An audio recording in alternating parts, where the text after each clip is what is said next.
বাংলাদেশ সরকারের প্রাণকেন্দ্রে লুকোনো একটি গোপন বিষয়। আহমেদ পরিবার ক্ষমতার কেন্দ্রে থাকা একটি অপরাধী পরিবারের গল্প। আমরা এখানে কোনো ছোটখাটো চোরের ব্যাপারে কথা বলছি না, অথবা কোনো ডাকাতের ব্যাপারে কথা বলছি না। আমরা কথা বলছি একটি সংঘবদ্ধ অপরাধ চক্রের ব্যাপারে।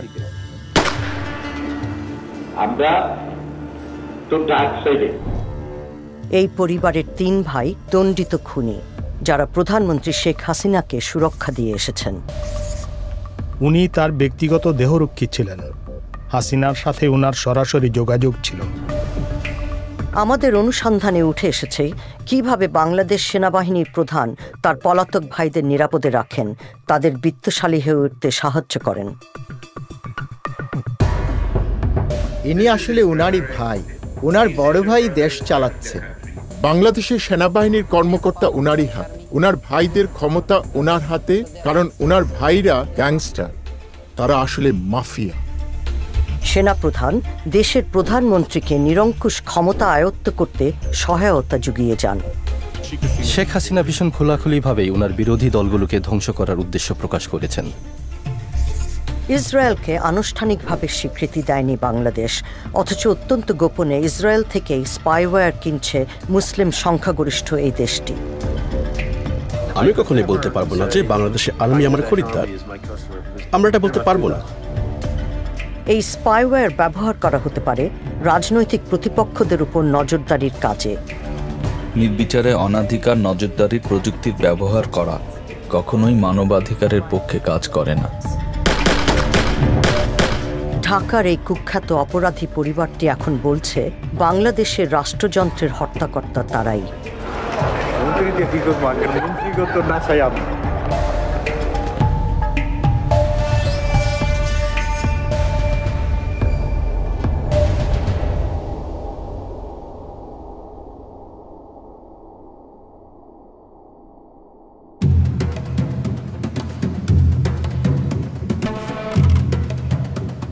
দুর্যোগ ব্যবস্থাপনা বিষয়ে একটি আন্তর্জাতিক সম্মেলন অনুষ্ঠিত হচ্ছে সিঙ্গাপুরে।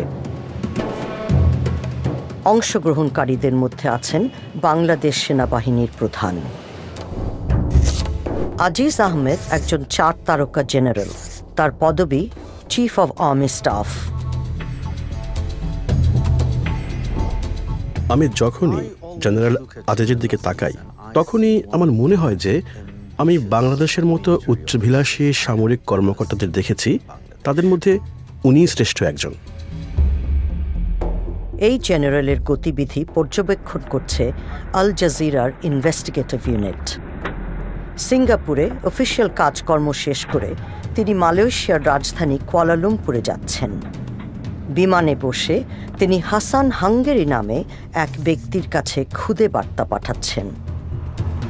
কুয়ালালামপুর বিমানবন্দরে তার জন্য 2 জন লোক অপেক্ষা করে আছেন, পুলিশের খাতায় যারা দাগি আসামি। তারা আজিজের 2 ভাই। এদের মধ্যে একজন হলেন হাসান হাঙ্গেরি, অর্থাৎ বিমানে বসে আজিজ যাকে খুদে বার্তা পাঠিয়েছিলেন। তার আসল নাম হারিস আহমেদ। খুনের দায়ে দণ্ডিত এই পলাতক আসামি এখন ভুয়া নাম পরিচয় দিয়ে বসবাস করছেন। নিজেকে তিনি মোহাম্মদ হাসান বলে পরিচয় দেন। বিমানবন্দরে অপেক্ষমান আরেকজন হলেন আহমদ বংশের কনিষ্ঠ ভাই জোসেফ। খুনের দায়ে 20 বছরের বেশি জেল খেটেছেন তিনি। হঠাৎ করেই শেষ মুহূর্তে জেনারেল আজিজের প্ল্যানে কিছু একটা পরিবর্তন হলো। জনসমক্ষে ভাইদের সাথে দেখা না করে কূটনৈতিক চ্যানেল দিয়ে বের হয়ে যাচ্ছেন তিনি।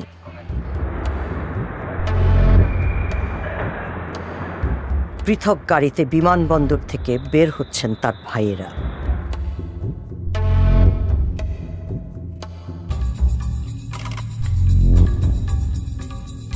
কুয়ালালামপুর শহরের একটি সুরক্ষিত বাড়িতে পুনরায় একত্রিত হয়েছেন তারা। বাড়িটির বাইরে বাংলাদেশ হাইকমিশনের কয়েকটি গাড়ি পার্ক করে রাখা হয়েছে। আমাদের পর্যবেক্ষণকারী দল বাড়িটির উপর নজর রাখছে। পরের দিন জেনারেল আজিজ ছোট ভাই জোসেফকে সাথে নিয়ে এই বাড়িতে ফিরলেন। তখন গেটের ভেতর থেকে বের হয়ে আসলেন আরেকজন ব্যক্তি। জেনারেল আজিজকে অনুসরণ করতে গিয়ে আমরা আহমেদ পরিবারের জ্যেষ্ঠ সদস্য আনিসের দেখা পেয়ে গেছি। আনিস আহমেদ তার ভাইদের সাথে একই খুনের মামলায় দোষী সাব্যস্ত হয়েছিলেন। তারপর থেকেই তিনি পলাতক। এই দেশে তিনি এক বিত্তশালী জীবন গড়ে তুলেছেন। কুয়ালালামপুরের যে বাড়িতে এই পরিবারের লোকজন অবস্থান করছেন, সেই বাড়ির দলিলপত্র থেকে দেখা যাচ্ছে এর মালিক আনিস আহমেদ ও মোহাম্মদ হাসান। ইনি হারিস, আজিজের ভাই। তারপর এখানে আনিস আহমেদকে দেখা যাচ্ছে। আনিস আহমেদ হলো তাদের আরেকজন ভাই, যিনি এখন পলাতক। অবাক বিষয় যে উনি উনার নাম পরিবর্তন করেননি। কূটনৈতিক গাড়ির পাহারায় 4 ভাই যাত্রা শুরু করেছেন। এই সন্ধ্যায় তাদের গন্তব্য বাংলাদেশ হাইকমিশন। একসময় এরা ছিল পাড়ার মাস্তান। এখন তারা ক্ষমতা বাড়াচ্ছে বাংলাদেশে আর সম্পদ গড়ছে বিদেশে। আজিজ সেনাপ্রধান, আনিস পলাতক আসামি, যাকে আমরা মালয়েশিয়ায় খুঁজে পেয়েছি। জোসেফ 2 দশকের হাজতবাসী, আর হারিস এক পলাতক খুনি।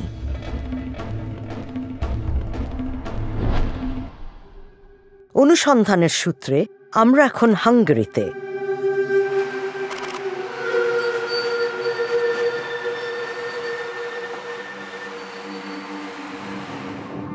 গত 5 বছর ধরে হারিস আহমেদ হাঙ্গেরির রাজধানীতে দ্বৈত জীবনযাপন করছেন।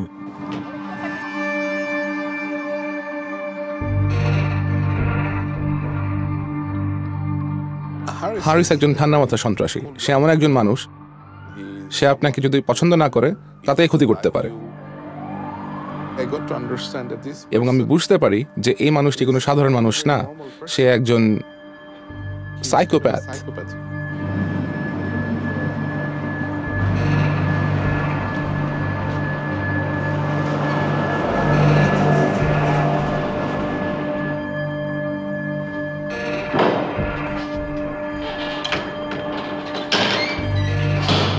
হারিসের সাথে ব্যবসায়িক যোগাযোগ ছিল এমন একজনের সাথে আমাদের কথা হয়। আমরা তার আসল নাম প্রকাশ করব না এই শর্তে। 2014 সালের ডিসেম্বরে এসবের শুরু হয়। আমি আমার একজন পরিচিত মানুষের কাছ থেকে ফোন পাই যে জেনারেল আজিজ হাঙ্গেরি ভ্রমণ করছেন। যেহেতু হাঙ্গেরিতে কোনো বাংলাদেশ দূতাবাস নেই, উনি আমাকে অনুরোধ করেন যে আমি জেনারেল আজিজকে সঙ্গ দিতে পারবো কিনা। সামি তাকে বিভিন্ন জায়গা ঘুরিয়ে দেখাতে নিয়ে যান, আর তখন জেনারেল আজিজ একটি প্রস্তাব রাখেন। উনি আমাকে জিজ্ঞাসা করেন ওনার ভারতে বসবাসরত ভাইকে ব্যবসা প্রতিষ্ঠা করতে আমি কোনো রকম সাহায্য করতে পারি কিনা। আমি ওনাকে বললাম, উনি যদি ব্যবসা প্রতিষ্ঠা করতে চান আমি ওনাকে অবশ্যই সাহায্য করতে পারি।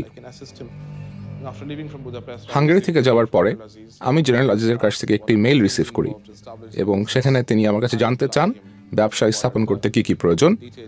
আমি ওনাকে বিস্তারিত জানালাম ব্যবসা স্থাপনের সমস্ত বিষয় ব্যাপারে। এসব কিছুই আমার কাছে কোনো সন্দেহের উদ্রেক করেনি। আমি তার সব কাগজপত্র দেখেছি এবং আমি দেখলাম যে ওনার নাম মোহাম্মদ হাসান, এবং এখানে কৌতূহলী হওয়ার মতো তেমন বিশেষ কিছুই ছিল না। যেহেতু পুরো ব্যাপারটি জেনারেল আজিজের মতো একজন মানুষের কাছ থেকে এসেছে, এখানে সন্দেহ উদ্রেক হওয়ার বিষয়ই আসে না। আমাদের হাতে পাসপোর্ট সহ এমন কিছু জাল কাগজপত্র এসেছে যেগুলো ব্যবহার করে হারিসের ভুয়া পরিচয় তৈরি করা হয়েছে। এই পাসপোর্টটিতে উম্মে কুলসুম নামে বাংলাদেশের ইমিগ্রেশন ও পাসপোর্ট অধিদপ্তরের একজন কর্মকর্তার স্বাক্ষর রয়েছে। তিনি পাসপোর্ট জালিয়াতির সাথে জড়িত একটি অপরাধী চক্রের সাথে সম্পৃক্ত ছিলেন বলে অভিযুক্ত হয়েছিলেন। একটা জাল পাসপোর্ট জোগাড় করতে হলে প্রথমে একটা জাল এনআই ন্যাশনাল আইডেন্টিটি কার্ড লাগবে, এবং একটা জাল এনআই কার্ড জোগাড় করতে হলে বেশ কয়েকটি দলিলপত্র জাল করার প্রয়োজন আছে, যেমন জন্ম সনদ, শিক্ষামূলক সনদপত্র এবং এমনকি বিবাহের সনদপত্রও জাল করতে হবে। এবং বাংলাদেশের এত সব জাল দলিলপত্র জোগাড় করায় উনি দেশের মধ্যেই কয়েকটি বেআইনি বা অপরাধমূলক কাজ করেছেন। তারপরে তো উনি এইসব ব্যবহার করেছেন একটি পাসপোর্ট পাওয়ার জন্য, এবং এই পাসপোর্টটি একটি মিথ্যে নামের জাল পাসপোর্ট, এবং এই পাসপোর্টটি নিয়ে উনি যে সব দেশে ভ্রমণ করেছেন সে সব দেশের আইন ভঙ্গের জন্যও উনি অপরাধী। আমাদের হাতে আসা নথিপত্রগুলো জেনারেল আজিজের অফিস থেকেই পাঠানো হয়েছিল। আজিজ তখন বর্ডার গার্ড বাংলাদেশ বা বিজিবির মহাপরিচালক ছিলেন। এখানে আরেকটি আশ্চর্যজনক ঘটনা দেখতে পাচ্ছি। এই দলিলে সাক্ষী দিয়েছেন মেজর সুজাউল হক এবং ব্রিগেডিয়ার জেনারেল হাসনাত, যারা দুজনই বিজেপিতে আছেন যখন জেনারেল আজিজ বিজেপির প্রধান ছিলেন। তাই সম্ভবত ধরে নেওয়া যায় যে আজিজ এই দুই ব্যক্তিকে জাল দলিলে সই করতে বাধ্য করেছেন। বিজিবির আরেক কর্মকর্তা মেজর সামি রশিদ এই ইমেলটি পাঠিয়েছিলেন, যেটির অনুলিপি গেছে আজিজের কাছেও। ইমেইলে আছে বাংলাদেশের একটি ব্যাংকে মোহাম্মদ হাসান নামক একজন ব্যক্তির অ্যাকাউন্টের প্রত্যয়ন সংক্রান্ত একটি ডকুমেন্ট। এইসব জাল নথিপত্র পাঠানোর ক্ষেত্রে মেজর রশিদের ভূমিকার প্রমাণ হিসেবে একটি ডেলিভারি নোটও আমাদের হাতে এসেছে। এই দলিলপত্র জাল করার জন্য এবং হাঙ্গারিতে পাঠানোর জন্য জেনারেল আজিজ সেনাবাহিনীর বেশ কয়েকজন উচ্চ পদের অফিসারদেরকে সহযোগিতা করতে বাধ্য করেছেন।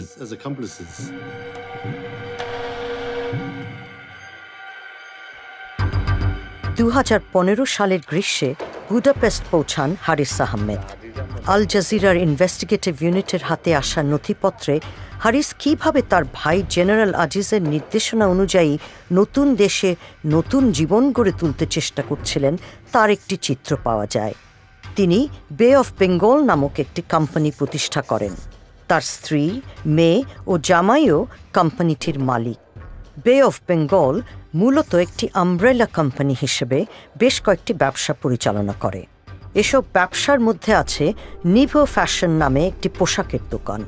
এখানে দেখা যাচ্ছে জেনারেল আজিজ পারিবারিক বিনিয়োগের খোঁজ খবর নিচ্ছেন, কিন্তু এই দোকানটি 6 মাস পরে বন্ধ হয়ে যায়। বে অফ বেঙ্গল টেইলরভিল নামের আরেকটি প্রতিষ্ঠান কিনে নেয়। তারপর বুদাপেস্ট নগরীর প্রাণকেন্দ্রে একটি রেস্তোরাঁ খোলে কোম্পানিটি। 5 মাস পরে সেই রেস্তোরাঁটিও বন্ধ হয়ে যায়। সস্তায় থাকার ব্যবস্থা সহ একটি হস্টেল ব্যবসাও শুরু হয়েছিল। বেঙ্গল হস্টেল নামের সেই ব্যবসাও 1 বছরের মধ্যে বন্ধ হয়ে যায়। কিভাবে অর্থ পাচার প্রতিরোধ করতে হয় সেই বিষয়ে ব্যাংকগুলোকে পরামর্শ দেন গ্রেয়াম ব্যারো। এই ব্যবস্থা পরিকল্পিত অপরাধের দিকে ইঙ্গিত করে। আপনি এমন সব ব্যবসা খুঁজতে থাকবেন যেখানে ক্যাশ টাকা বিনিময় হয়, যেমন রেস্টুরেন্ট, হোটেল, হোস্টেল ইত্যাদি। এটার নাম হলো কমিংলিং, মানে কালো টাকার সাথে বৈধ টাকা মিশিয়ে দেওয়া, যাতে বোঝা না যায় কোনটা বৈধ টাকা এবং কোনটা অবৈধ টাকা।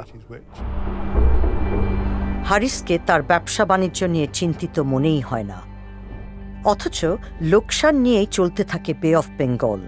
বিভিন্ন ব্যর্থ ব্যবসায় কয়েক হাজার ডলার হারায় কোম্পানিটি। উনি প্রায় বাইরে যেতেন, বিভিন্ন বারে গিয়ে মদ খেতেন, এবং সেখানে যদি কোনো মহিলার সাথে তার পরিচয় হতো, কথা হতো, তিনি তাদেরকে হোস্টেলে নিয়ে আসতেন, পার্টি করতেন। এই সব কিছুই আমার কাছে একজন প্রতিষ্ঠিত ব্যবসায়ীর চারিত্রিক বৈশিষ্ট্য বলে মনে হতো না।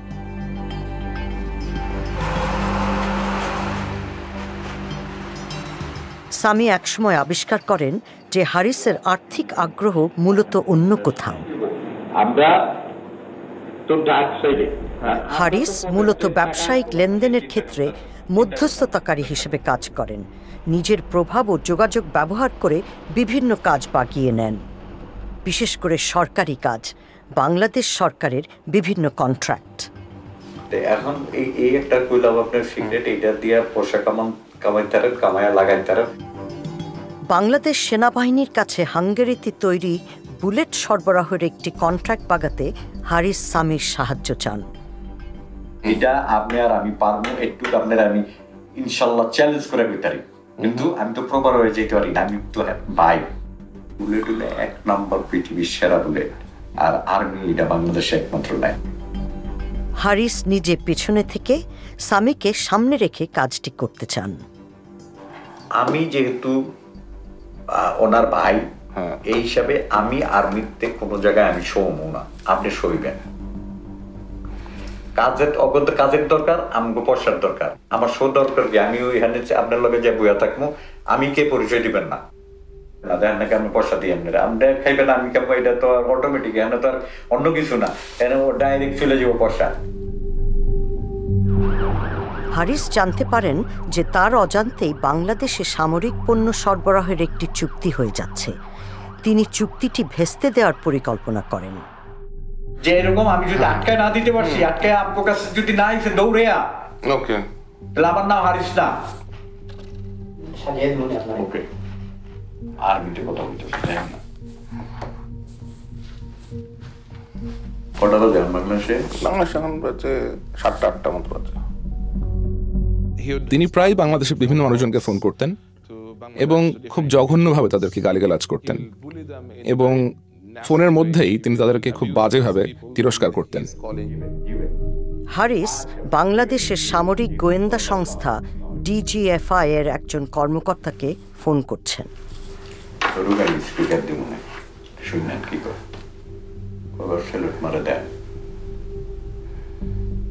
ভাই সালাম আলাইকুম। ওই যে আপনারা বলছিলাম না যে ইউরোপের কিছু হইলে তারপরে হাঙ্গেরি, আর একটু ভিড়ে দেন নাম দেখালি, বাকিটা আমি দেখি, একটু দেখেন। ঠিক আছে ভাই, আমি একটা রেফারেন্স পাঠাইতেছি, আমি একটা কাগজ পাঠাইতেছি যেটা হাঙ্গেরির থেকে চেষ্টা করতেছে, এটা একটু দেখেন। ঠিক আছে ভাই? ওকে ভাই। নিজের ব্যবসার বিভিন্ন খুঁটিনাটি নিয়ে সামির সাথে আলাপ করছেন হারিস। তারপর আমি তো জানি হাঙ্গেরি কিছু হইলে যদি আমার টাচে না আসে, ওই বেটা কোনো কিছু নিতে পারবো না, এই পর্যন্ত নেই নেই। আমি খালি কেটালাম যদি এক বেটা নিয়ে থাকে, আমার একটা প্রমাণ দায়ী তারা কানটা কাইটা কুত্তার গলায় তুমি একেবারে, এখানে কুত্তা আছে না, দরকার পয়সাটা কিনেই না কুত্তার গলায় দিয়ে দেবো। হারিসের দাবি তার কার্যকলাপ প্রধানমন্ত্রী শেখ হাসিনার আশীর্বাদেই চলছে। প্রধানমন্ত্রী শুনতে হানি কইছে যে আরিজ ওখানে যদি কিছু করতে চাও করুক, আমরা হেল্প করবো, আর কি চাই।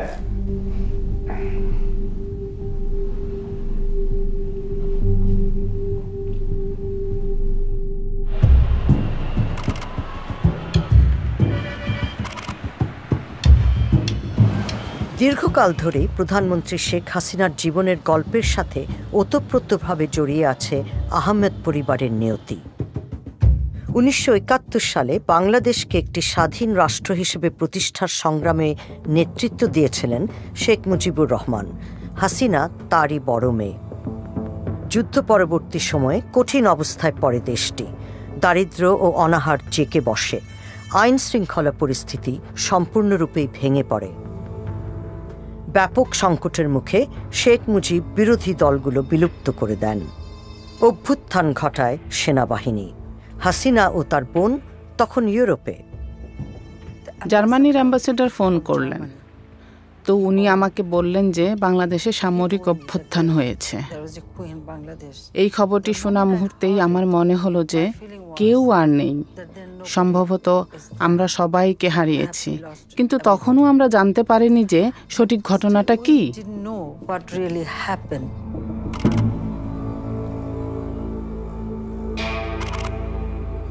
সেনাবাহিনীর কর্মকর্তারা শেখ মুজিবের বাড়িতে প্রবেশ করেন। মুজিবকে হত্যা করা হয়। তার সাথে হত্যা করা হয় তার 10 বছরের ছেলেসহ পরিবারের 13 জন সদস্যকে। শেখ মুজিব এবং তার পরিবার হত্যা বাংলাদেশের ইতিহাসে একটি ভীষণ পাশবিক পর্ব। খুনিরা তার ছোট্ট ছেলেটিকে রেহাই করেনি। শেখ হাসিনার রাজনীতির একটি প্রধান উদ্দেশ্য হল এই অন্যায়ের বিচার পাওয়া এবং এই হত্যার প্রতিশোধ নেওয়া।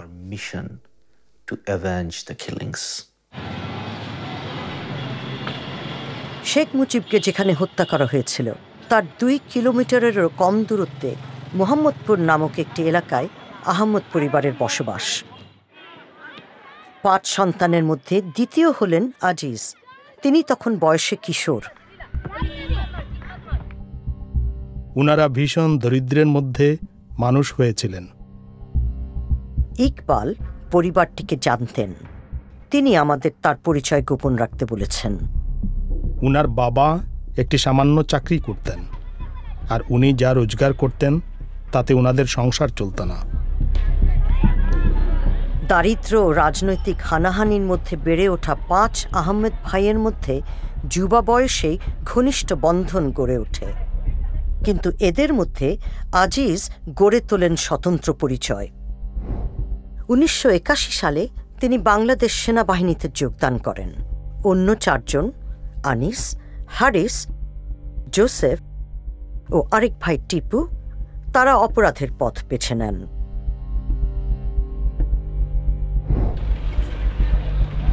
উনারা টাকা আদায় করতেন, উনারা মানুষদের অপহরণ করতেন, উনারা একটি গ্যাংয়ে পরিণত হয়েছিলেন। প্রথমে খুব ছোটোখাটোভাবে শুরু করলেন, কিন্তু পরে উনারা মানুষদের খুন করা শুরু করলেন। ঢাকাতে বিশেষ একটা এলাকা ওনাদের আয়ত্তে ছিল, মোহাম্মদপুর ওনাদের দখলে ছিল, এবং এই এলাকাটি ওনারা ভাগাভাগি করে নিয়েছিলেন ওনাদের নিজেদের মধ্যে এবং অন্যদের সঙ্গে। মানে ঢাকা শহরের অন্যান্য অপরাধের সর্দারদের সাথে ওনাদের বোঝাপড়া ছিল, এবং ওনারা ব্যবসায়ীদের কাছ থেকে বল প্রয়োগ করে টাকা আদায় করতেন। আর এই এলাকাটি ওনারা ওনাদের ব্যক্তিগত জায়গা হিসেবে শাসন করতেন। আমরা যাদের ব্যাপারে কথা বলছি এরা সবাই সন্ত্রাসী, এরা খুনি, যারা মানুষের জীবনের ভয়ঙ্কর রকমের ক্ষতি করেছে। ভারতে নির্বাসিত অবস্থায় শেখ হাসিনা আওয়ামী লীগের নেতা হন। এই দলের নেতৃত্বে ছিলেন তার পিতা। 1981 সালে তিনি বাংলাদেশে ফিরে আসেন। আমি আমার লোকদের কার্যকরী করা শুরু করলাম। তখনকার সরকার আমাকে বাধা দেবার চেষ্টা চালায় যাতে আমি ফিরে না আসি, কিন্তু আমি গণতন্ত্রের জন্য কাজ করার উদ্দেশ্য নিয়ে ফিরে আসার সিদ্ধান্ত নিলাম। সামরিক বাহিনী তখন দেশ পরিচালনা করছে। বেশ কয়েকবার তখন হাসিনাকে গৃহবন্দী করা হয়, তার জীবনের উপর আঘাতও আসে। এক সহকর্মীর সাথে জেনারেল আজিজের ফোনালাপের গোপন রেকর্ডিং আল জাজিরার ইনভেস্টিগেটিভ ইউনিটের হাতে এসেছে। এই কথোপকথন 2020 সালের। আজিজ বর্ণনা করছেন কিভাবে তার ভাইয়েরা শেখ হাসিনার দল আওয়ামী লীগের নেতাদের নিরাপত্তা দিতেন। বাংলাদেশে ফিরে আসার পর আওয়ামী লীগ নেতাদের সুরক্ষায় নিজের ভাইদের ভূমিকা। যখন হলো আওয়ামী লীগ ওই জাতীয় পার্টির সময়, যখন হলো সবচেয়ে খারাপ সময় যাচ্ছিল, যখন তারা তাদের কেন্দ্রীয় অফিসে বসতে পারতো না, তখন কিন্তু my brothers they were the main strength of this party. কেন্দ্রীয় নেতারা এসে আমার ছোট ভাইয়ের অফিসে বসে তারা হলো পার্টির হলো প্রোগ্রাম এখান থেকে অ্যানাউন্স করতো তারা, কারণ অন্য জায়গায় তারা নিরাপদ মনে করতো না, তো তারা ছিল ইয়াতে। আহমেদ পরিবার ত্রাস জাগানিয়া, তবে অন্যদের প্রতিশোধের শিকারও হতে হয় তাদের। খুন হয়ে যান এক ভাই টিপু। টিপু খুব বড় এক গুন্ডা ছিল, শার্প শুটার যাকে বলে, খুবই বুদ্ধিমান। ভাইদের মধ্যে সবচেয়ে বুদ্ধিমান সেই ছিল। তখন এমন এক সময় ছিল যখন রাজনীতিবিদ ও সন্ত্রাসী মাস্তানদের একে অপরকে প্রয়োজন ছিল। এইসব দলগুলো তারা চাঁদাবাজিতে জড়িত ছিল, রাস্তায় ছোটখাটো চুরি ডাকাতি করত বা ব্যবসায়ীদের কাছ থেকে অর্থ উত্তোলন করত। তাছাড়া প্রয়োজন মাফিক রাজনীতিবিদদের শক্তি হিসেবেও কাজ করেছিল। সাধারণত তারা কোনো একজন রাজনীতিবিদদের সাথে জড়িত থাকত এবং কোনো এক বিশেষ সময়ে সুবিধা অনুযায়ী এই রাজনীতিবিদরা তাদেরকে ব্যবহার করতেন। 90-এর দশকের মাঝামাঝি সময়ে হাসিনার ব্যক্তিগত নিরাপত্তা দলে যোগদান করেন হারিস আহমেদ। ইনি হারিস, শেখ হাসিনা। ইকবাল ওই সময় থেকে হারিসকে চেনেন। উনি শেখ হাসিনার ব্যক্তিগত দেহরক্ষী ছিলেন এবং এই মিটিংটি মোহাম্মদপুরে হচ্ছে। এটা হারিসের এলাকা। উনি সব মিটিং আয়োজন করতেন। এদিকে এই ফোনালাপে জেনারেল আজিজ বলছেন আওয়ামী লীগের নেতাদের প্রতি শেখ হাসিনার সাম্প্রতিক একটি বক্তব্যের কথা। অনারেবল সেইড যে দেখো ওর ভাইরা কে আমার থেকে বেশি তোমরা জানো না, প্রধানমন্ত্রী এই আহমেদ পরিবারের আনুগত্যের কথা তুলে ধরে বর্তমান নেতাদের নিষ্ক্রিয়তা নিয়ে তিরস্কার করছেন, কারণ এই পরিবারই তাকে আঘাতের হাত থেকে বাঁচিয়েছিল। কোথায় ছিল যখন হলো নাই যে যখন আমার বাড়িতে গ্রেনেড হামলা করে, আমার বাড়িতে এরকম করে, আমি কোথায় ছিল তোমরা? এই চিফের ভাইরা আমার আশেপাশে ছিল, তারা ছিল তখন আমার মেইন চালিকা শক্তি। তোমরা কোথায় ছিল তখন?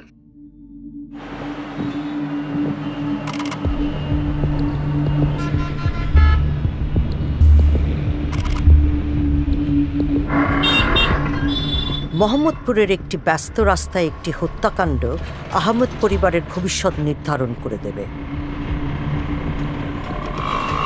মোস্তফা রহমান ছিলেন প্রতিদ্বন্দ্বী এক রাজনৈতিক দলের সদস্য। এই দলটি শেখ হাসিনার পরিবারকে হত্যার সাথে জড়িত। মোস্তফা ও তার 2 সহকর্মীকে ঘিরে ফেলা হলো।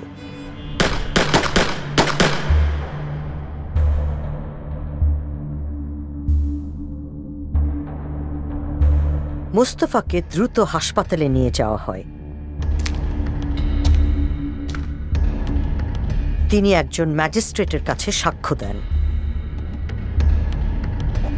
জোসেফ, হানিস এবং হারিস আমাকে গুলি করেছে। হারিস বন্দুক দিয়ে আমাকে গুলি করেছে। জোসেফ আমার কোমর থেকে বন্দুক নিয়ে আমার পেটে গুলি করে। অন্যদের হাতেও বন্দুক ছিল এবং তারা এলোমেলো গুলি করে।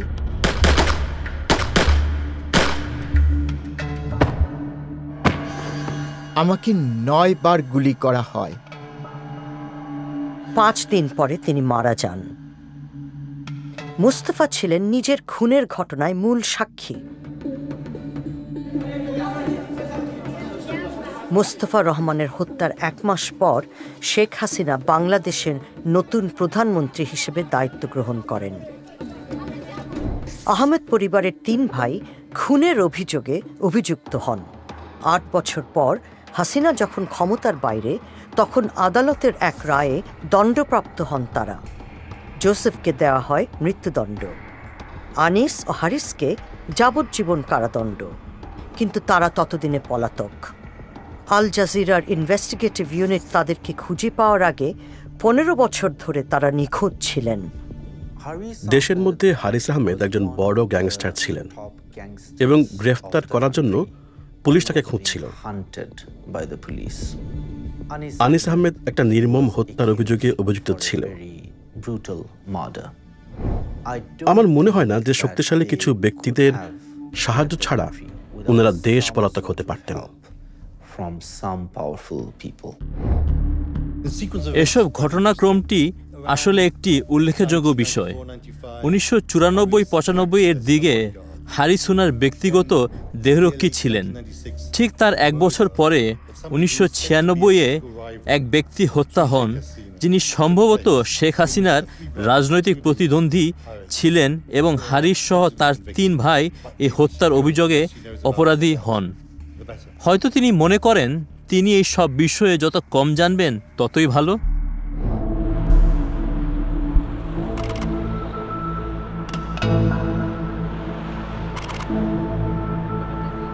এদিকে সামি আবিষ্কার করেন তার ব্যবসার অংশীদার হারিস আহমেদ একজন পলাতক খুনি, ইন্টারপোলের রেড নোটিস তালিকায় যার নাম রয়েছে। আমি একটা সময় বুঝতে পারি যে এই লোকটিকে একটা নিরাপদ দেশে পৌঁছানোর জন্য আমাকে ব্যবহার করা হয়েছে, এবং আমি অনুভব করি যে হারিস এবং জেনারেল আজিজ আমাকে ব্যবহার করেছে।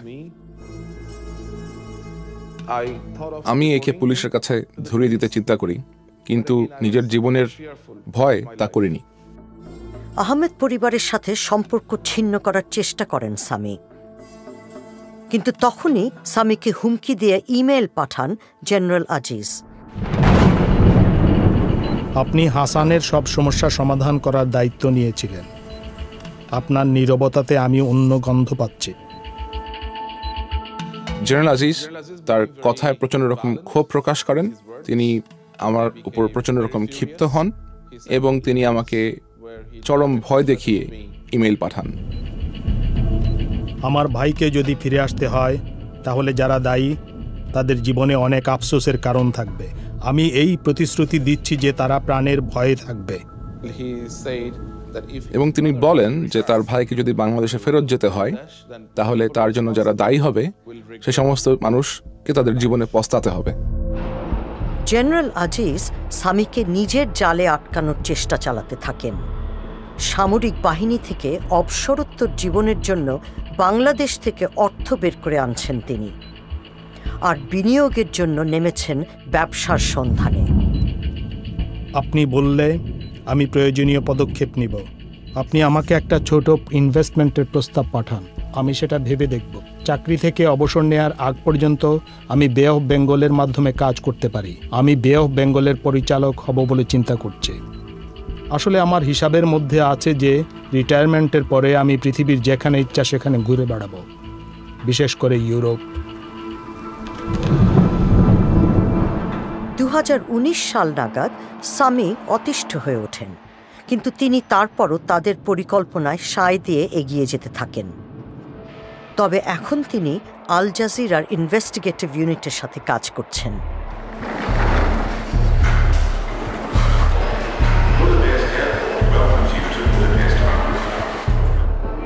হারিস একটি ব্যবসায়িক সফর শেষে ফিরছেন। আসসালামু আলাইকুম। হ্যাঁ, ভালো আছেন? এই যে মিস্টার রহমান, আমি কানাডা। হারিস এসে পৌঁছেছেন, আর তার সাথে কানাডা ভিত্তিক আর্থিক পরামর্শদাতা মোহাম্মদ রহমান। তার ওয়েবসাইট অনুসারে মোহাম্মদ রহমান একটি ইমিগ্রেশন পরিষেবা প্রতিষ্ঠান পরিচালনা করেন, যা বিত্তশালী বাংলাদেশিদের বিদেশে আবাস অর্জনে সহায়তা করে। দলের সাথে রয়েছেন হারিসের সহকারীও।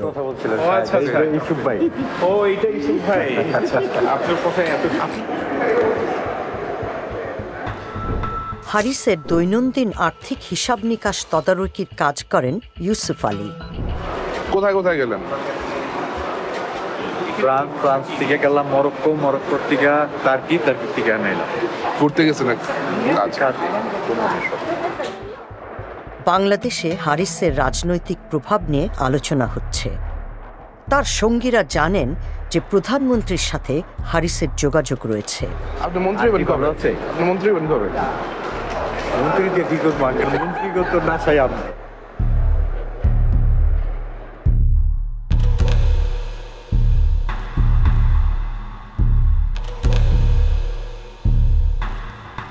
আপাত দৃষ্টিতে ব্যবসায় সাফল্য না পেলেও নতুন বিনিয়োগের জন্য হারিসের কাছে প্রচুর অর্থ রয়েছে।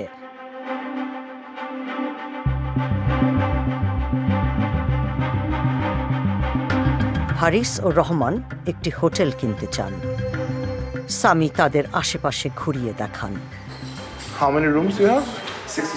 66 rooms. এটা কত টাকা চাই? এটা 7.2 million euro. 7.2 million বাংলা কত? ওই হোটেলটা more viable than this one. হারিসের বিভিন্ন বিনিয়োগের মাধ্যম যে বে অফ বেঙ্গল নামের আমব্রেলা কোম্পানি, সেই কোম্পানিটির অফিস এখানে। হাঙ্গেরিয়ান খাবারের একটি রেস্তোরাঁর উপরের তলায় এই অফিস। এটিও হারিসের মালিকানাধীন। পাশেই আছে একটি লাইসেন্সবিহীন বৈদেশিক মুদ্রা বিনিময় ব্যুরো। এটির মালিকও হারিস। সহকারী ইউসুফ আলী এই ব্যুরো পরিচালনার দায়িত্বে রয়েছেন। ইউসুফ সামিকে নিশ্চিত করেছেন যে হারিসের অর্থের মূল উৎস হল বাংলাদেশের বিভিন্ন সরকারি কন্ট্রাক্ট। কোন ধরনের ব্যবসা উনি ইনভলভ? কোন ধরনের কাজ উনি? আসলে ওই যে মিনিস্ট্রি বা এই সমস্ত বা আরো সরকারি লেভেলের কোন দান্দা করছে, এগুলো আমার ধারণা। আচ্ছা আচ্ছা, হয়তো মামু লাগবে, না হয় মামুর জোর লাগবে। বে অফ বেঙ্গল কোম্পানির একটি চিঠিতে সামরিক বাহিনীর জন্য বাঙ্ক বেড বা দ্বিতল খাট সরবরাহ করার প্রস্তাব দেওয়া হয়। এই চিঠির প্রাপক বর্ডার গার্ডস বাংলাদেশ, বিজিবির মহাপরিচালক। চিঠির তারিখ নভেম্বর 2015। বিজিবির মহাপরিচালক তখন হারিসেরই ভাই আজিজ। এই ধরনের পৃষ্ঠপোষকতা হারিসকে প্রচুর অর্থ উপার্জনের সুযোগ করে দিয়েছিল। এরপরের কথা গত ইলেকশনে তো আমার সামনে দেখছি প্রত্যেকজনে দাম দেখো ওনারে যে বলছে ভাই আমার একটা নমিনেশন দিয়ে দেন, আমি 5 কোটি টাকা দেবো। সিরিয়াসলি? ইউসুফ বলছেন হারিস মধ্যস্থতাকারী হিসেবে মোটা অঙ্কের অর্থের বিনিময়ে সেনাবাহিনীর বিভিন্ন কন্ট্রাক্ট ঠিকঠাক করে দেন। তো হাসান মিয়া এগুলো ইচ্ছা করলে মানে ব্যক্তিগতভাবে কিছুটা আমি ক্লিয়ারলি বলতে পারবো না কি, তো 2-4 কোটি টাকা, এই 2-4 কোটি না 30-40 কোটি টাকা মিনিমাম কামাই নিছে কয়েকদিনে। 30-40 কোটি টাকা? ও। আল জাজিরার ইনভেস্টিগেটিভ ইউনিট প্রমাণ পেয়েছে যে হারিস আহমেদ হাঙ্গেরির বাইরেও বিনিয়োগের পোর্টফোলিও স্থাপন করছেন।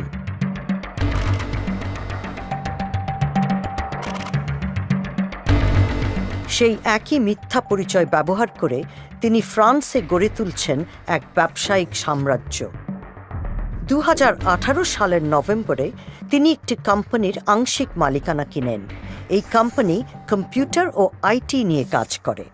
কোম্পানিটির 2টি নিবন্ধিত অফিস রয়েছে, একটি অবস্থিত প্যারিসের উপকণ্ঠে। সেখানে মোবাইল ফোন বিক্রি করা হয়, পাশাপাশি রয়েছে ইন্টারন্যাশনাল মানি ট্রান্সফারের ব্যবস্থা। 2019 সালে হারিসের উদ্যোগে গতি পায়। মাত্র 7 মাসের ব্যবধানে হারিস আরও 4টি কোম্পানির আংশিক মালিকানা ক্রয় করেন। এপ্রিল মাসে তিনি স্নিগ্ধা নামক একটি ফাস্ট ফুডের ব্যবসা শুরু করেন। তারপর মে মাসে তিনি TPTY নামক একটি রিটেল কোম্পানির অংশীদারিত্ব কিনে নেন। কিছুদিন পরেই তিনি সেই অংশটুকু বিক্রি করে দেন। তার ব্যবসার এই ধরন ও কৌশল অর্থ পাচারের সাথে অসঙ্গতিপূর্ণ নয়। কোম্পানি যেভাবে তৈরি করা হয়েছে, তাদের অধিক্ষেত্র যেই রকম, যেই ধরনের ব্যাংক অ্যাকাউন্ট, ব্যবসার পরিসীমা যেই রকম, বা উনি যেসব ক্ষেত্রে জড়িত আছেন, এইসব পদ্ধতির অবৈধ অর্থ সাধারণ অর্থে প্রবেশ করিয়ে বৈধ অর্থে পরিণত করার নির্দেশ করে। যেখানে ব্যবসার পরিমাণ বেশি, সেখানে সাধারণ দৃষ্টিতে অবৈধ অর্থ লুকানো সম্ভব হয়, সেখানে চোখে ধুলো দেওয়া সোজা হয়। 2019 সালের জুনে ফ্রান্সে তিনি বে অফ বেঙ্গল কোম্পানির নিবন্ধন সম্পন্ন করেন। এই কোম্পানি একটি ভারতীয় রেস্তোরাঁর মালিক। নভেম্বর মাসে ইনফো বে অফ বেঙ্গল নামে আরও একটি নতুন কোম্পানি। এই দোকানটি হল কোম্পানিটির নিবন্ধিত ঠিকানা। প্যারিসের শহরতলিতে 3টি সম্পত্তিতে তার মালিকানা আছে। এগুলোর মধ্যে একটির আনুমানিক মূল্য প্রায় $250,000। কর্পোরেট নথিপত্রে দেখা যাচ্ছে হারিস উদ্যমের সাথে ব্যবসা ও সম্পত্তি কিনেই চলেছেন। ইউরোপিয়ান ইউনিয়নের রেসিডেন্সি ব্যবহার করে ফ্রান্সে অর্থ সরাচ্ছেন তিনি। যে রেসিডেন্সি বা বসবাসের অধিকার তিনি পেয়েছেন ভুয়া নথিপত্র ব্যবহার করে। অবৈধ অর্থ প্রথমে সাধারণ অর্থে প্রবেশ করা হয়, তারপর লেয়ারিং করে বিভিন্ন কোম্পানি এবং বিভিন্ন দেশের মধ্য দিয়ে এই টাকা পাচার হয়। তারপরে এই টাকা প্রচলিত অর্থনীতিতে পুনর্বহাল করা হয়। অবৈধ অর্থ বৈধ করার জন্য ঘর বাড়ি কেনার চেয়ে আর কি ভালো উপায় থাকতে পারে? এটাই সবচেয়ে সহজ উপায়।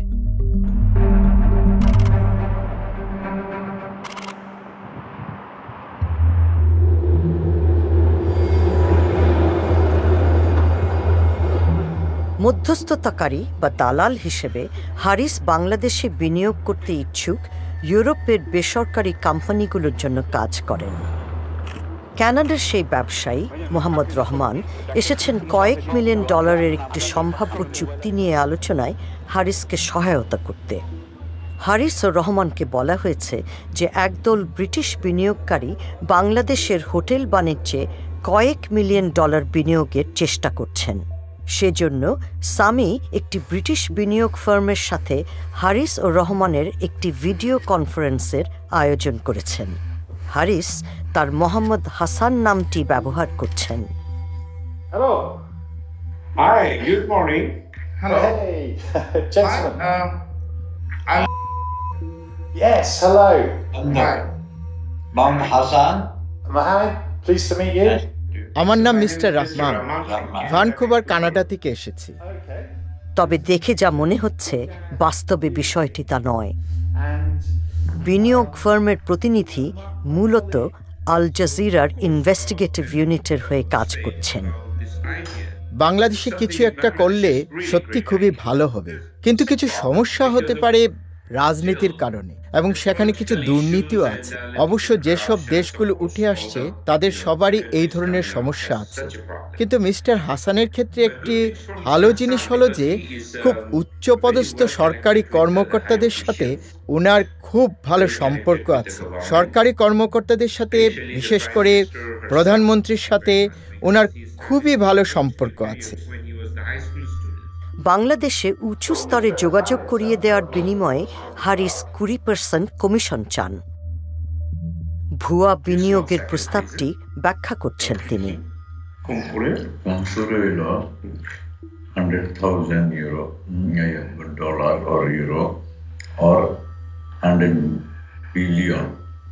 এটা ইনভেস্ট করতে হবে যদি 5 স্টার বা এনি বিজনেস ঢাকা করতে চায়। ফর ল্যান্ড বাই পারচেজ এত মিলিয়নের নিচে কোনো মানে সুইটেবল ওই ধরনের ব্যবসা হবে না। আমাদের যেটা ওইটাই 20% ফর অল লিকুইডেশন। এরপর রহমান বিশদভাবে ব্যাখ্যা করছেন কিভাবে তারা কাজ করেন। উনি এই চিঠিটা ওনার বড় ভাইকে দেবেন এবং আমরা আনুষ্ঠানিকভাবে আপনাদের অফিসে আসব আরও একটু আলাপ আলোচনা করার জন্য। প্রয়োজন হলে আমরা লন্ডনের হাই কমিশনে ফোন করে দেব, যাতে হাই কমিশনের লোকেরাও সরকারি কর্মকর্তা সেই মিটিংয়ে থাকতে পারে। তারপরে উনি এই প্রস্তাবটি আমাদের প্রধানমন্ত্রী এবং আর্মি চিফের কাছে নিয়ে যাবেন। জিনিসটি তাহলে দেখতে অনেক বেশি পাকা লাগবে। তো ওনার কোম্পানি বাংলাদেশে আপনাদের কনসালটেন্ট হিসেবে নিয়োজিত হবে। সত্যি কথা বলতে এই মুহূর্তে ওনার বড় ভাই আসলে দেশ চালাচ্ছেন, কারণ আমাদের প্রধানমন্ত্রীর দেশ চালানোর সব দায়িত্ব আর্মি চিফের হাতে ছেড়ে দিয়েছেন। ইনি আসলে উনারই ভাই।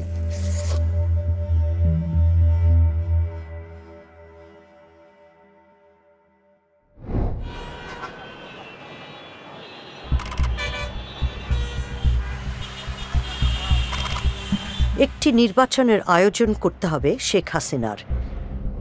1 বছর আগে তিনি আজিজকে বিজিবির প্রধান হিসেবে নিয়োগ দিয়েছেন। তার ক্ষমতাসীন দল আওয়ামী লীগ যখন নির্বাচনে পরাজয়ের ঝুঁকিতে, তখনই বিজিবিকে ভোট তদারকিতে নিয়োজিত করা হয়।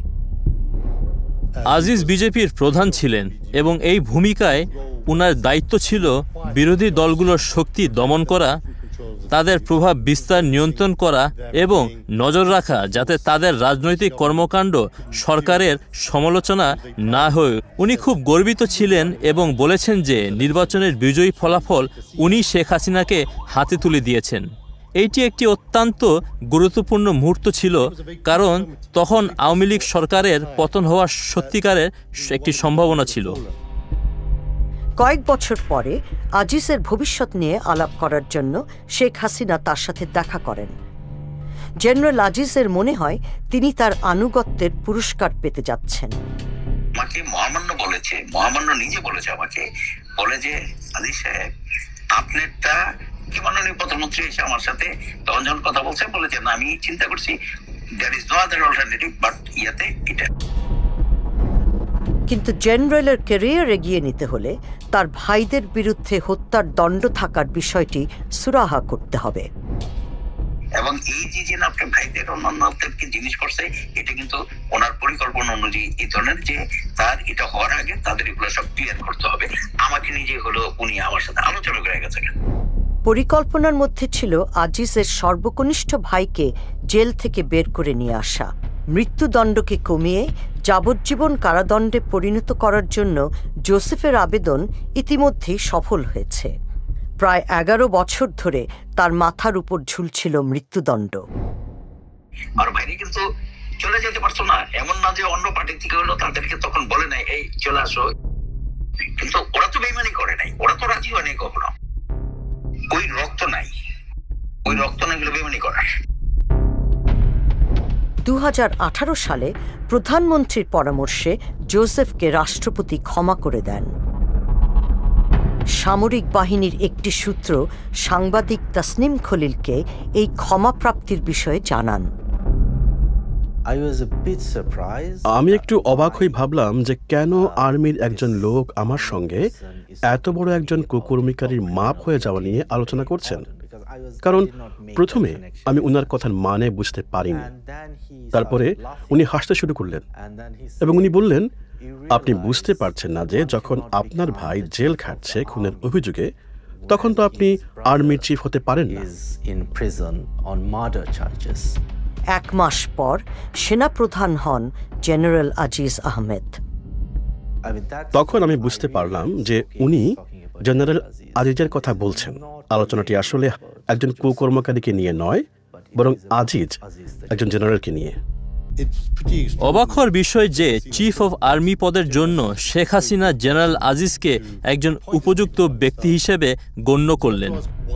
তো আমাদের প্রশ্ন, কেন উনি এই ঝুঁকি নিতে প্রস্তুত ছিলেন?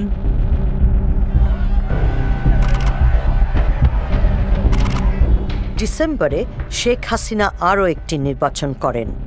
এবারও জেনারেল আজিজ তাকে ক্ষমতা সুসংহত করতে সহায়তা করেন। 2018-তে বাংলাদেশের প্রতিটি নির্বাচন কেন্দ্রে অথবা প্রায় প্রতিটি কেন্দ্রেই ব্যাপক ভোট চুরির কাজে আর্মি অত্যন্ত গুরুত্বপূর্ণ ভূমিকা পালন করেছিল। বিরোধী দলীয় নেতা কারাগারে, অন্যরা আটক, কারো কারো আর কখনো দেখা মেলেনি।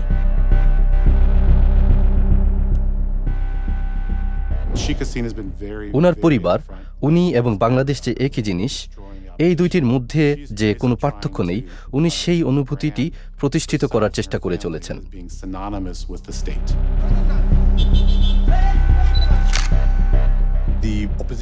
বাংলাদেশে বিরোধী পার্টিদের এত পরিমাণে দমন করা হয়েছে যে তারা বিরোধী দল হিসেবে প্রায় অক্ষম।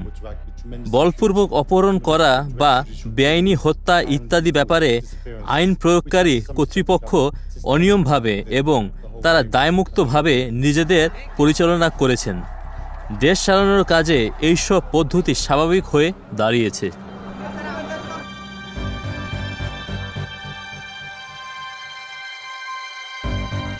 আল জাজিরার ইনভেস্টিগেটিভ ইউনিটের হাতে এমন কিছু নথিপত্র এসেছে যেখানে দেখা যায় কিভাবে বাংলাদেশের নিরাপত্তা বাহিনীগুলো শেখ হাসিনার রাজনৈতিক প্রতিপক্ষদের বিষয়ে তথ্য সংগ্রহ করে।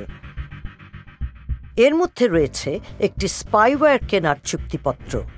চুক্তিপত্রের তারিখ 2018 সালের 26 জুন, অর্থাৎ জেনারেল আজিজ সেনাবাহিনীর নিয়ন্ত্রণ গ্রহণের ঠিক পরের দিন। এই চুক্তিপত্রে স্ট্যাম্প ও স্বাক্ষর রয়েছে বাংলাদেশের সামরিক পণ্য ক্রয়ের দায়িত্বপ্রাপ্ত সংস্থা প্রতিরক্ষা ক্রয় মহাপরিদপ্তরের।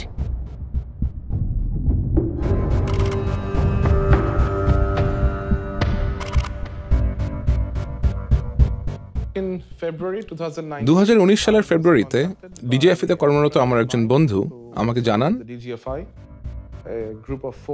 যে বাংলাদেশের 4 জন সেনা কর্মকর্তা সরকারি কাজে বুদাপেস্ট যাচ্ছেন।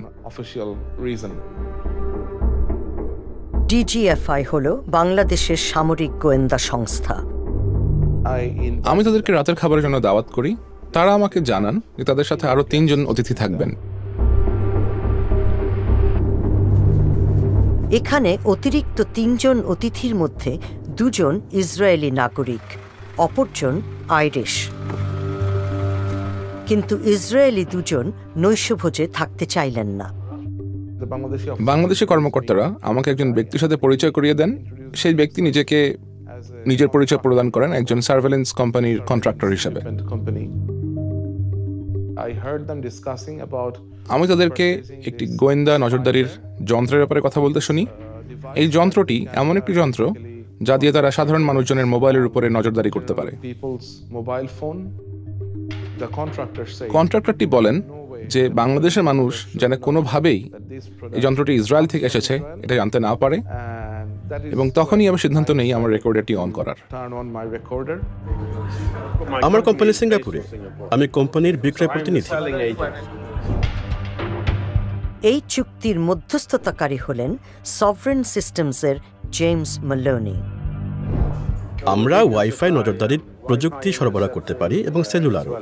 তাছাড়া ভিডিও নজরদারির প্রযুক্তি আছে।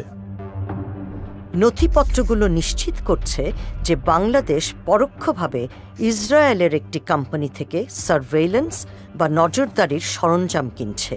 PIC6 প্রতিষ্ঠা করেছে ইসরায়েলের প্রাক্তন কিছু গোয়েন্দা বিশেষজ্ঞ। ইসরায়েলের সাথে বাংলাদেশের কোনো কূটনৈতিক সম্পর্ক নেই, তাই বাংলাদেশ আইনগতভাবে ইসরায়েলের সাথে বাণিজ্য করতে পারে না।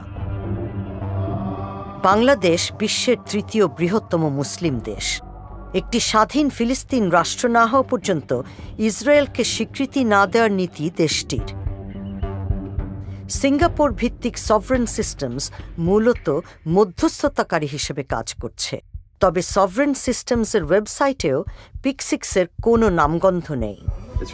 এগুলো ইসরায়েলি জিনিস।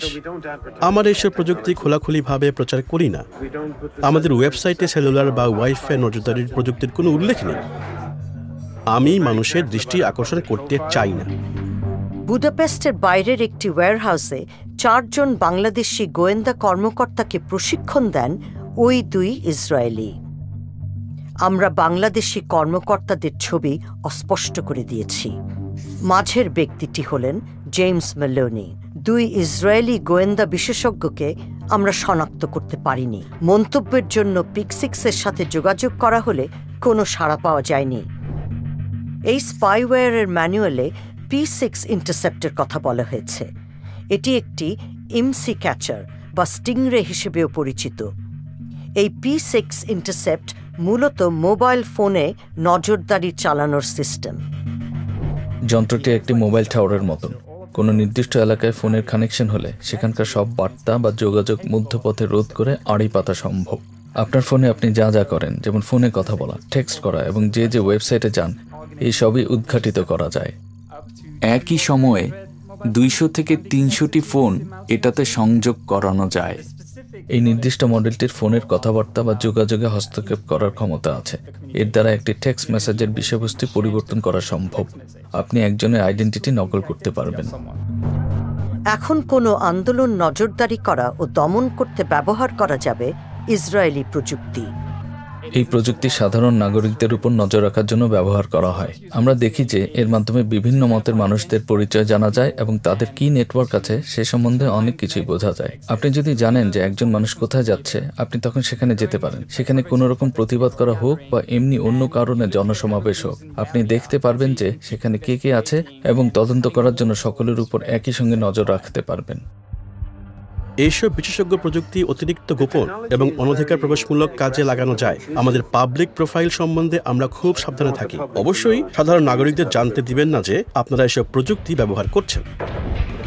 চূড়ান্ত চুক্তিতে একটি শর্ত রয়েছে যে সরবরাহকারী প্রতিষ্ঠান ও বাংলাদেশ সামরিক বাহিনী এই বিষয়ে একটি নন ডিসক্লোজার এগ্রিমেন্ট বা তথ্য গোপন রাখার চুক্তি সই করবে। চুক্তিতে এই নজরদারির সফটওয়্যারের উৎস দেশকে গোপন রাখা হয়। সেখানে শুধু উল্লেখ আছে যে এটি হাঙ্গেরিতে তৈরি। জ্ঞানী শক্তি। আপনি যদি জানতে পারেন যে মানুষজন কি বলছে, তারা কোথায় গিয়ে একত্রিত হচ্ছে, কি পরিকল্পনা করছে, তাহলে আপনি অনেক কিছুই জানতে পারবেন। আর তারপরে সেই সব তথ্য কাজে লাগানোর ক্ষমতা আপনার থাকবে। হারিসের দাবি যে তিনি তার প্রতিপক্ষের মোবাইল ফোন ট্র্যাক বা অবস্থান নির্ণয় করার কাজে বাংলাদেশের নিরাপত্তা বাহিনীগুলোকে ব্যবহার করতে পারেন। তিনি বলছেন, র্যাপিড অ্যাকশন ব্যাটালিয়ন নামক আধা সামরিক বাহিনী তার হয়ে একটি ফোন ট্র্যাক করেছে। সেই সময় র্যাবের প্রধান ছিলেন বেনজির আহমেদ। এখানে তাকে হারিসের ভাই জোসেফের সাথে দেখা যাচ্ছে। জোসেফ জেল থেকে ছাড়া পাওয়ার পর র্যাব আছে, আছে, সবকিছু তো দিয়েই তো কাম করাইতো। এই আমি তো আমার গুন্ডা হইলো র্যাব। আমার তো এমনি গুন্ডা লাগে না তো, আমার তো এই গুন্ডা, কারো উঠাইলে কারো ধরো ফেরো। হারিস বলছেন তিনি র্যাবকে ব্যবহার করে একজনের ফোন ট্র্যাক করিয়েছেন এবং ওই ব্যক্তিকে র্যাব গ্রেপ্তারও করেছে। আমার পাড়ার তো ওই শালার প্রতি তো ছিল, আমি ধরাইছি প্লেনের থেকে ধরাইছি। আর আমি ব্যাংককে ফোন করছি, আমি ওর নাম্বার পাই, আমি তোরা ভাই মাইরালামু, হ্যাঁ, কিন্তু তোরা মারবো না গেলে জানো মাইরা লাইলে তো তুই বুঝবি না কষ্টটা। সেলিম প্রধান সম্প্রতি জুয়ার ব্যবসায় জড়িত থাকার অপরাধে দোষী সাব্যস্ত হয়ে 6 মাসের সাজা পান। ওর একটা গার্লফ্রেন্ড আছে, গার্লফ্রেন্ডে ফিট করছি, গার্লফ্রেন্ডের ইনফরমেশন দিছে, মোবাইল ট্র্যাকিং করাইছি। 2020 সালের এপ্রিলে বেনজির আহমেদ র্যাব থেকে বদলি হয়ে বনে যান বাংলাদেশের সবচেয়ে ক্ষমতাধর পুলিশ কর্মকর্তা।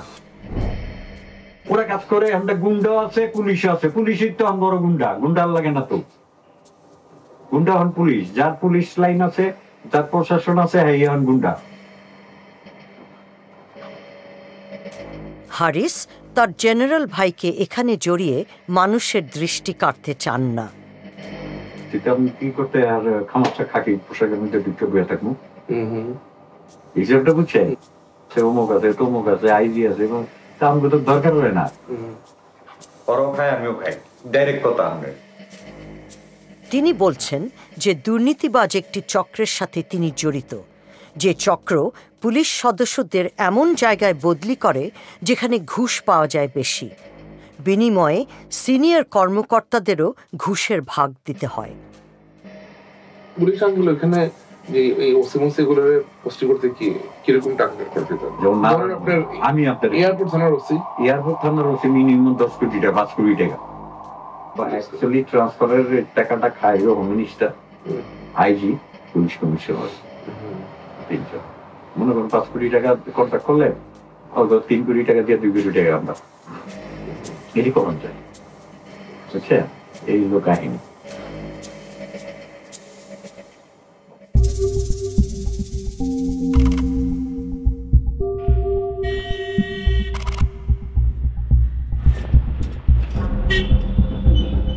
মোহাম্মদপুরে, যেখানে আহমদ ভাইরা শৈশব কাটিয়েছিলেন, সেখানে নিজেদের স্বার্থ হাসিলে র্যাবকে ব্যবহার করছেন তারা। স্থানীয় রাজনীতিবিদ মিজান রহমানকে গ্রেফতার করা হয়েছে। যদিও তিনিও শেখ হাসিনার দল আওয়ামী লীগের একজন নেতা, কিন্তু তার চেয়েও বড় কথা, তিনি মোস্তফা রহমানের ভাই, যাকে খুন করেছিলেন হারিস, জোসেফ ও আনিস। আমি গুলির শব্দ শুনতে পাই।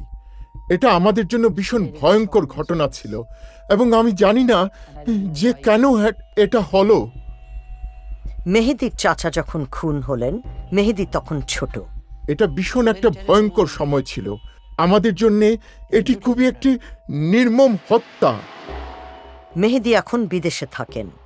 তার ভাষ্য, জেনারেল আজিজ র্যাবকে ব্যবহার করে তার পরিবারকে শাস্তি দিচ্ছেন। মেহেদীর খুন হওয়া চাচার সাক্ষ্যের কারণেই জোসেফকে কারাগারে যেতে হয়েছিল। পালিয়ে থাকতে বাধ্য হয়েছেন হারিস ও আনিস। যারা রেবের সাথে জড়িত, যেমন লেফটেন্যান্ট কর্নেল বা কর্নেল, তারা সকলেই জেনারেল আজিজের খুব ঘনিষ্ঠ লোক। জেনারেল আজিজ যদি বলেন হ্যাঁ ঠিক আছে এটা করেন, শুধুমাত্র জেনারেল আজিজের সরাসরি হুকুম পাওয়ার পরেই তারা সেই কাজটা করবে। বাংলাদেশে জনসাধারণ র্যাবকে প্রচণ্ড ভয় পায়। র্যাব যদি তাদের খোঁজ করতে আসে তাহলে তারা পালিয়ে যান, এবং আমরা দেখেছি যে র্যাবের কারণে অনেক মানবাধিকার কর্মী, নারী অধিকার কর্মী, এমনকি আওয়ামী লীগ দলের ভেতরের সমালোচকরাও দেশ থেকে পালিয়ে গিয়েছেন, কারণ তারা শুনেছেন যে র্যাব তাদের বাড়ির দরজায় ধাক্কা দিতে আসবে। বাংলাদেশের সেনাবাহিনীর ক্ষমতা তার হাতে, তার ভাইদের ক্ষমতাও তার হাতে, কারণ তারা গ্যাংস্টার, তারা আসলে মাফিয়া।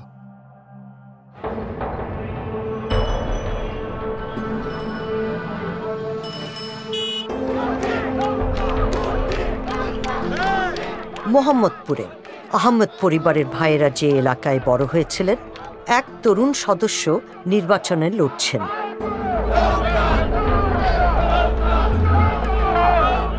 আসিফ আহমেদ হলেন জেনারেল আজিজের ভাতিজা, অর্থাৎ আনিস আহমেদ, যিনি কুয়ালালামপুরে থাকেন, তার ছেলে। 2020 সালের জানুয়ারিতে আসিফ নিজের রাজনৈতিক জীবন শুরু করেছেন। তিনি দুর্নীতি দমনের প্রতিশ্রুতি দিয়ে নির্বাচনে জিতেছেন।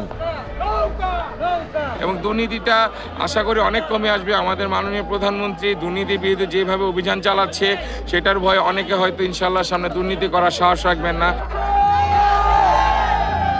আমি তাকে অনেক ধন্যবাদ জানাই এরকম শক্ত একটা পদক্ষেপ করার জন্য। নিজের দলের লোকজনকে সে ছাড় দেয়নি এই দুর্নীতি বিরোধী অভিযান করার জন্য। ধন্যবাদ।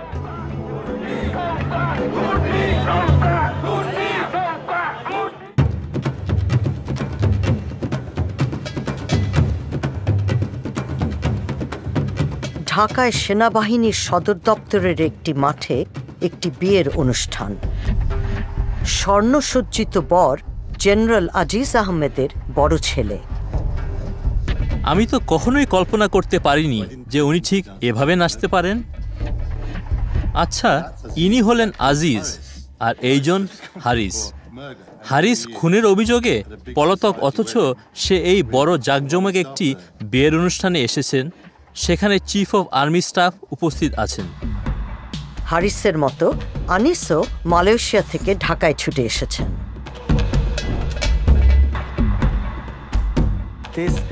অবিশ্বাস্য ব্যাপার,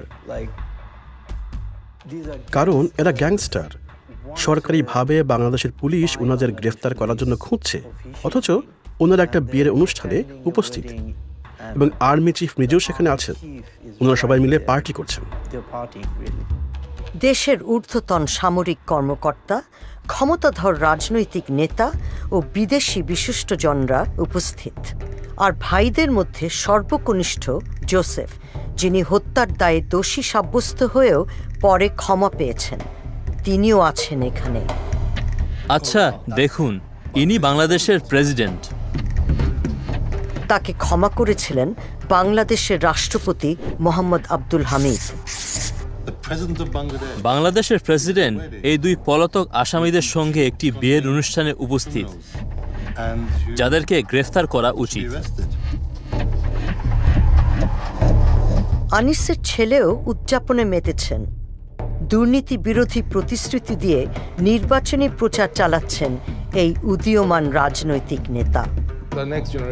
এদের পরবর্তী প্রজন্মকে এরা যথাযথ স্থানে বসিয়ে দিচ্ছে, এবং যদি এভাবেই চলতে থাকে এবং এদের স্ট্র্যাটেজি এভাবেই যায়, তাহলে আমরা দেখতে পাচ্ছি এদের দ্বিতীয় প্রজন্ম এদের স্থান নেবে এবং বাংলাদেশকে একটি মাফিয়া রাষ্ট্রে পরিণত করবে।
বাংলাদেশ এবং পৃথিবীর সবার সামনে এই সন্ত্রাসীদের ব্যাপারে সত্য প্রকাশ করার যে দায়িত্ব আমার ছিল, আমি সেটা পালন করেছি।